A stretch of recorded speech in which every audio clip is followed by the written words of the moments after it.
2 ton gold coin সহ ইরানের police এক ব্যক্তিকে গ্রেফতার করেছে। এসব গোল্ড কয়েন দিয়ে বাজার নিয়ন্ত্রণ করে ব্যবসায়িকভাবে লাভবান হতে চেয়েছিলেন ওই ব্যক্তি। 10 মাস ধরে এসব গোল্ড কয়েন সংগ্রহ করা হয়েছে। তবে গণমাধ্যমের খবরে বলা হচ্ছে, গোল্ড কয়েন সংগ্রহকারী ব্যক্তিকে বলা হচ্ছে সুলতান অফ কয়েন। ইরানের রাষ্ট্রীয় টেলিভিশনের খবরে বলা হয়েছে, 2 টন গোল্ড কয়েন সহ এক ব্যক্তিকে গ্রেফতার করা হয়েছে।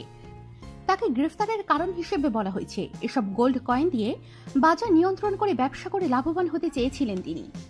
ইরানের পুলিশ প্রধান জেনারেল হোসেন রাহিমির বরাত দিয়ে গত বুধবার ওই টেলিভিশনের খবরে আরও বলা হয়, গ্রেফতার ব্যক্তিকে গোল্ড কয়েন সংগ্রহে সহায়তা করেছেন 58 বছর বয়স্ক এক ব্যক্তি। তাকে খোঁজা হচ্ছে। 10 মাস ধরে এসব গোল্ড কয়েন সংগ্রহ করা হয়েছে। ওই ব্যক্তিকে শনাক্ত করতে পারেনি পুলিশ। গণমাধ্যমের খবরে তাকে সুলতান অফ কয়েন বলা হচ্ছে। এই 2 টন গোল্ড কয়েন প্রায় 2.5 লাখ কয়েনের সমান। আমাদের সাথেই থাকুন আর অবশ্যই সাবস্ক্রাইব করুন।